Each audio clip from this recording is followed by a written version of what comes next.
Boa noite, professor Guilherme. Meu nome é Lucas Versosa Nóbrega de Oliveira e hoje eu vou apresentar meu trabalho final de Física Computacional, cujo o título dele é Causa em um pêndulo duplo acoplado em um oscilador elástico planar, modelagem lagrangiana, modos normais e análise quantitativa de caos. Minha principal motivação para fazer esse trabalho foi quando a gente fez esse exercício na aula de Mecânica Clássica 2, que a gente analisou um pêndulo triplo, né? Aí a gente fez lá a gente acoplou o pêndulo triplo, fez direitinho, a gente fez o pêndulo triplo acoplado com uma mola, pêndulo duplo acoplado com uma mola, né? Dois pêndulos, um aqui e uma mola. E a gente estudou sobre a abordagem lagrangiana para esse sistema, né? Utilizando vínculos holonômicos, não holonômicos. E eu quis trazer para cá.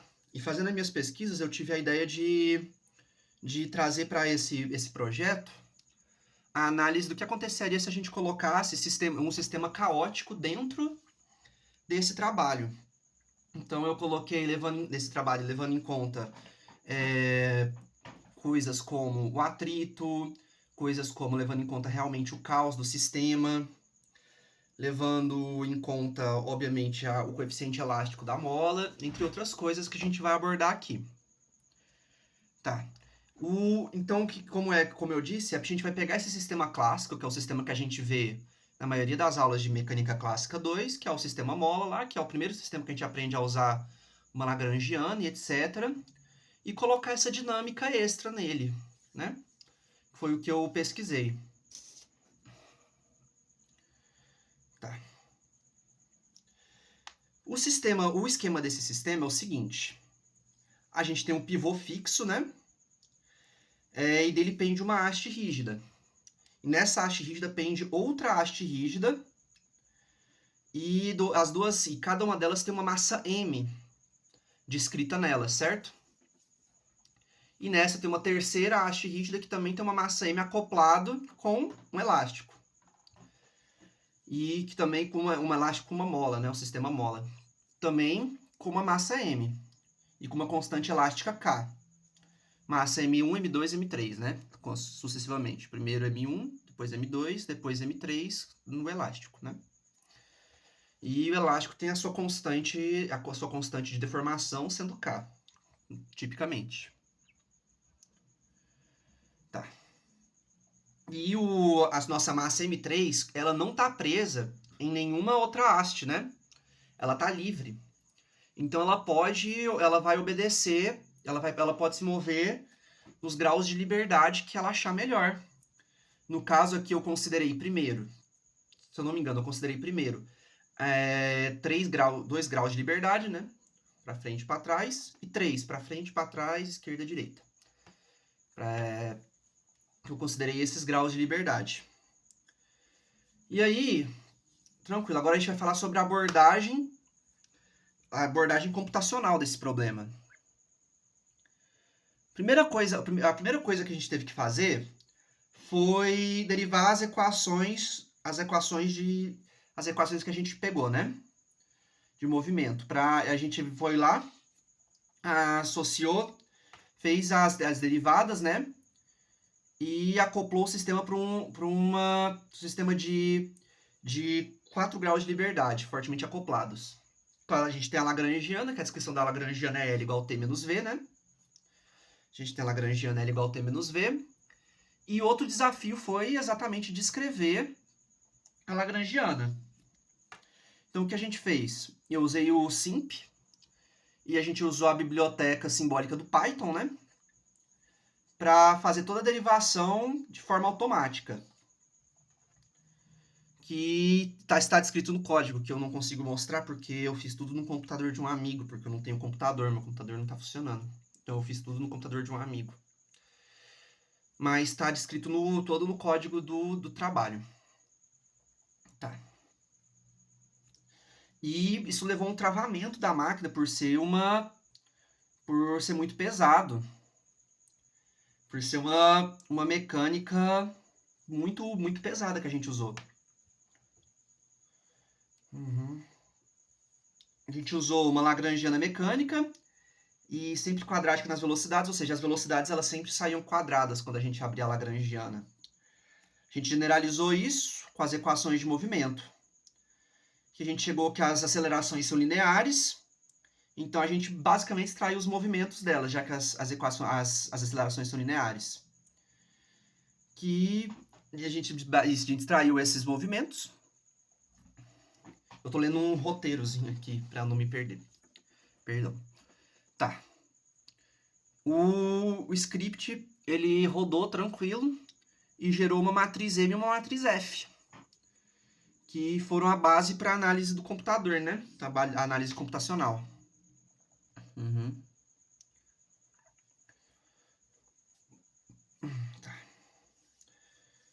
Tá. Os pontos físicos importantes que a gente precisa descrever aqui, que a gente precisou linearizar o sistema em torno de um ponto de equilíbrio, certo? Que a gente tinha o ponto de equilíbrio do pêndulo e precisou linearizar todo o sistema em torno desse ponto de equilíbrio. Tá. A gente tentou assumir que o equilíbrio da mola seria R igual a R alfa, né? Ou R θ. Ou seja, a gente descreveu que a mola tinha um comprimento natural. A mola ela ia ter um comprimento natural dela. Quando a gente rodou essa simulação, a gente, no caso eu, a gente pegou essa condição inicial, né, essa condição inicial de contorno dela, que deu que o tamanho radial deu quase 10 metros, a aceleração radial dela deu quase 10 metros por segundo ao quadrado. Ou seja, foi compatível com a própria gravidade, né? O que claramente descrevia que não era um equilíbrio no nosso sistema. Aí a gente teve que pensar o que estava errado nesse sistema, né? Porque não podia dar esse resultado. Aí eu passei para as análises, né? Eu, juntamente com a biblioteca do Python, com os livros, né? E com a IA, passei para essa análise do que estava errado.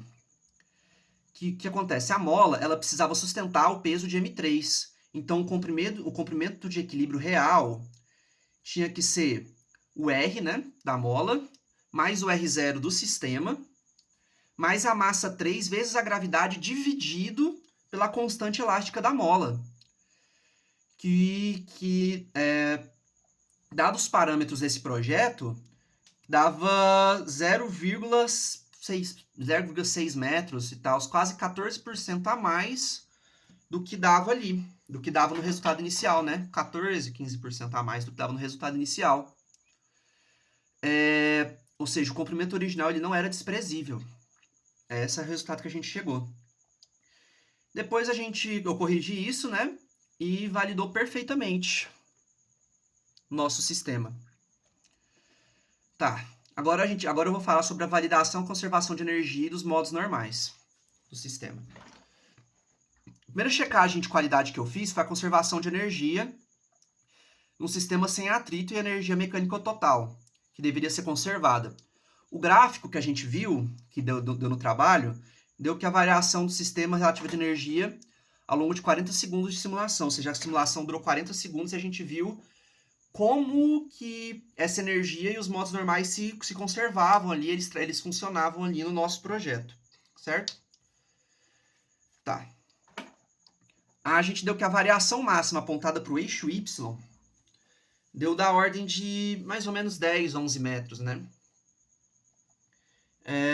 Que é uma flutuação que a gente arredondou para praticamente... A gente já fez um arredondamento, né? Para ficar mais tranquilo de fazer os cálculos, porque os cálculos estavam travando muito a máquina por causa disso. Tá. Mas basicamente deu que a derivação, tanto simbólica quanto a integração numérica, estavam corretas esse sistema. O sistema deu isso. A gente tem os modos normais aqui. A gente deu que o sistema linearizado em torno do equilíbrio tinha 4 modos, né?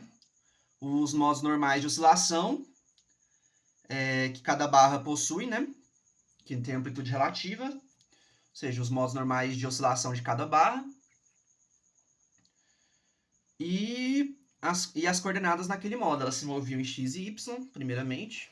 Se eu não me engano, eu coloquei um em x, y, z ali depois. Aí ele, no caso, se moveria em x, y e z também. Eu não sei se esse eu coloquei no arquivo final ou deixei porque ficou muito grande.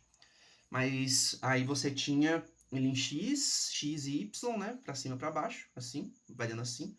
E em z também, pra trás e pra frente, nas diagonais de z. Tá. E depois disso, que a gente a gente fez isso. Aí a gente levou em conta o seguinte. A coordenada R, as molas, as barras e os tetas e os φs, né? O resultado mais interessante que a gente teve, que foi do modo 3. Então a gente teve que levar em conta a coordenada R, que foi a coordenada das hastes, as barras, né? Os tetas, teta 1, teta 2, teta da barra, teta da outra barra e o φ. Certo? Deu que eles são zeros das funções. Isso significa que na aproximação linear a mola oscila, a mola oscilava.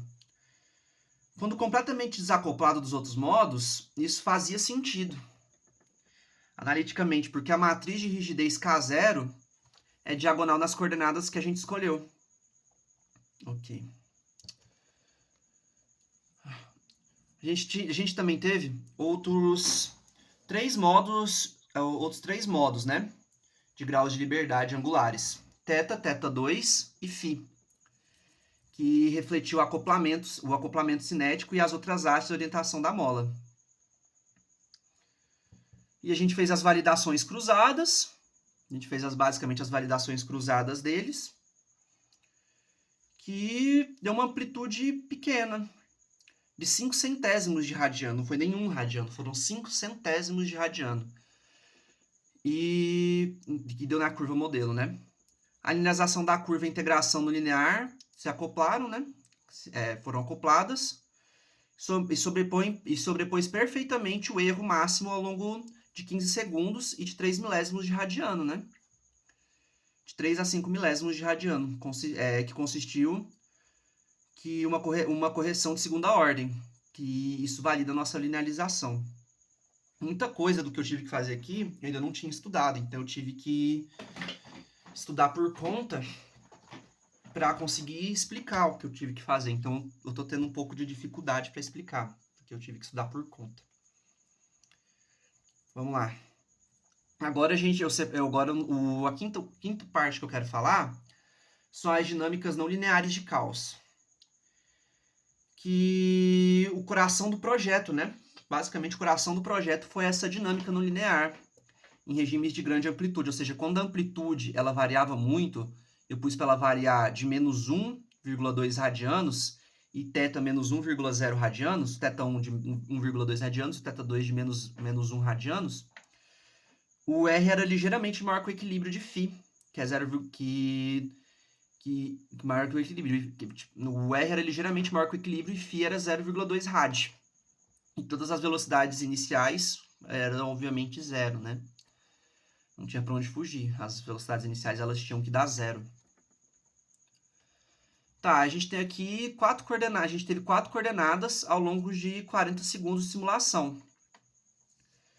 Que foi, logicamente, as coordenadas do primeiro haste, segunda haste, da molinha e da bolinha.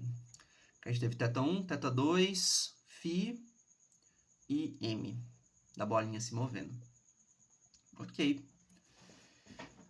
Tá. A gente falou que o θ1 oscila de forma completamente regular e não periódica. E não repete padrão.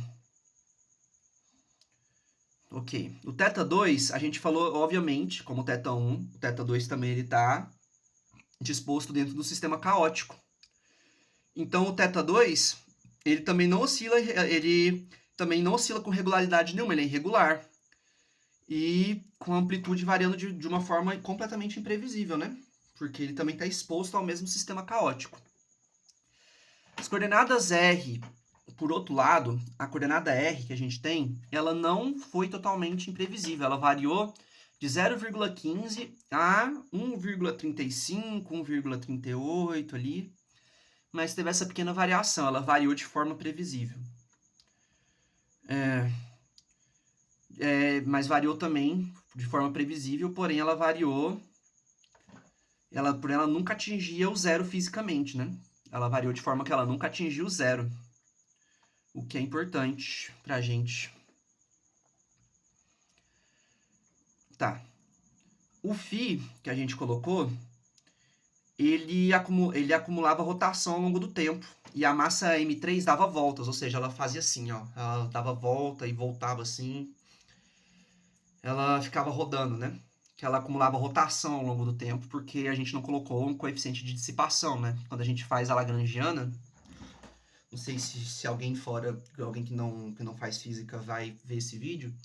Quando a gente monta a lagrangiana, a gente tem que também, logo depois que a gente aprende a montar a lagrangiana com coeficiente de dissipação. E a gente não considerou aqui, a primeiro momento, esse coeficiente de dissipação, né? Então, a nossa mola ela ficava acumulando rotação. Ela ficava rodando assim cada vez mais rápido. Porque a gente não colocou esse coeficiente de dissipação na nossa bolinha, né? Na nossa massa, no nosso sistema. Tá, beleza. E ao redor do ponto de suspensão M2 contém energia suficiente. Ok. Ou seja, ela agiu exatamente como um pêndulo simples de alta energia, só que mudando o fato que ela oscilava para cima e para baixo também por causa da mola, né? Tendo esse resultado.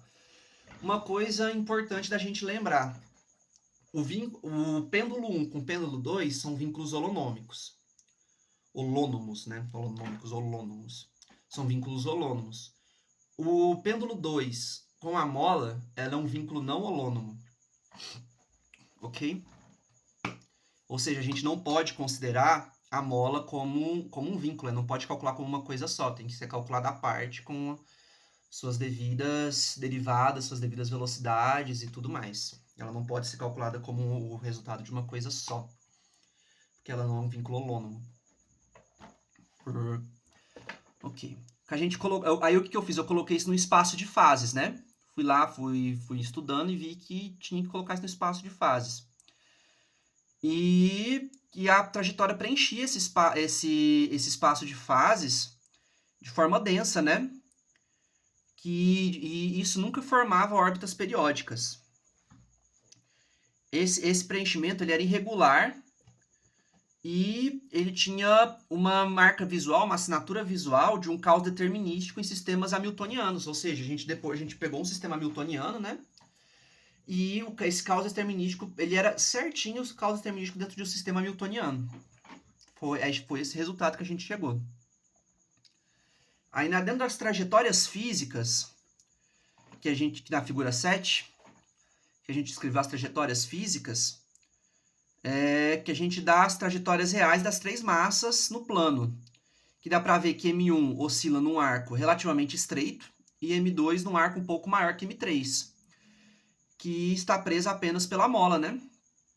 Ou seja, a M1 está aqui, ó. M2 está aqui. E o M3 tem a molinha aqui, o M3 está aqui. Tá. E o M3 ele percorre uma região muito mais ampla e irregular, porque ele não está preso por outro vínculo, ele não está preso por um vínculo, né? Agora a gente vai falar sobre as quantificações de caos de Lyapunov. Ok, a gente agora teve evidências visuais do caos, mas o objetivo era quantificar o caos, né? A gente queria quantificar o que esse caos ia ser. A gente não quer apenas qualificar visualmente. E a gente usou para demonstrar isso os expoentes de Lyapunov, né? O expoente máximo de Lyapunov. Que ele intuitivamente, logicamente, né, o que aconteceu foi que os dois sistemas eles partiram de pontos muito próximos ao espaço de fase. Que deu num sistema caótico e a distância entre eles ia crescendo, né, no espaço de fase, nesse sistema caótico. Ele ia crescendo, o interessante, exponencialmente com o tempo. O expoente de Lyapunov, nesse caso, tinha uma taxa de crescimento exponencial. Aí, tem os métodos que eu usei aqui, que eu anotei, que foi o método de Benetin. A ideia é bem simples, né?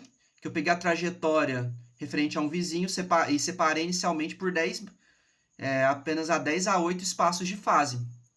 A cada meio segundo eu medi eles. quando eles se afastavam, eu calculava o logaritmo desse crescimento. Calculava de forma logarítmica esse crescimento. E eu renormalizava ele. Ok. Agora eu vou falar da sensibilidade da seção de Poincaré. Nossa, acho que está se passando. Tive que pular um pouco aqui os detalhes dos números, porque senão esse vídeo vai passar do que pode. Sensibilidade da seção de Poincaré. Beleza. Aí a gente foi lá e usou os coeficientes de Lyapunov. Depois a gente foi para a seção de Poincaré, né? Usou Poincaré. A gente deixou esse resultado ainda mais concreto, a demonstração direta usando as condições iniciais. A gente pegou as condições iniciais de contorno do sistema e usou. Que a gente deu no painel, as curvas das trajetórias lá, né? E a gente usou apenas 1/1000 de radiano em θ. E a gente começou a divergir visivelmente depois de 20 segundos os dois sistemas. Ou seja, os dois sistemas, depois de 20 segundos, eles divergiam completamente um do outro. Tá. Vamos lá. A gente usou aqui também, em segunda linguagem, a gente pode destacar o MATLAB e o Octave, né? Que foram o que a gente usou para descrever isso. Para descrever esse sistema, né? Porque descrever tanto essa lagrangiana quanto esse sistema newtoniano foi bem complexo, né? E a gente, em vez de introduzir expressões algébricas, o que a gente fez? A gente foi manualmente no MATLAB, a gente pegou os códigos que a gente gerou no MATLAB automaticamente, né? E usou a as expressões simbólicas do Simplify. E usou essas funções. As funções do Octave Code e do próprio Simplify. E aí, isso garantiu uma fidelidade matemática nas duas versões. E a gente verificou depois, obviamente, numericamente, né? Usando o MATLAB, usando o Python. E fez um atestado de teste para esse sistema. Tá. Aí, o módulo do Python, nesse caso, ele dava exato até, acho que a 9ª casa decimal, ele dava exato. Dava certinho até a 9ª, 8ª casa decimal ali, tava certinho. Vamos lá. Aí, o que a gente pode concluir com esse projeto agora? Que a gente modelou esse sistema mecânico, é de 4 graus de liberdade, pêndulo duplo acoplado com oscilador elástico planar, que ele foi validado em múltiplas camadas de validação que a gente fez. Em diversas camadas de validação que a gente fez, ele deu completamente certo em todas elas, né? A gente chegou nessa conclusão, que a gente confirmou o caos determinístico por 3 métodos, né? Que foram os expoentes de Lyapunov, positivo, né? De 1,34 por segundo de sensibilidade, que a gente explicitou as condições iniciais, a seção de Poincaré, essa estrutura quase periódica. A gente aí implementou também o MATLAB, as implementações de MATLAB e Octave. E a gente latecou, né? Colocou em LaTeX o script, todos esses scripts aqui. E é isso, queria agradecer.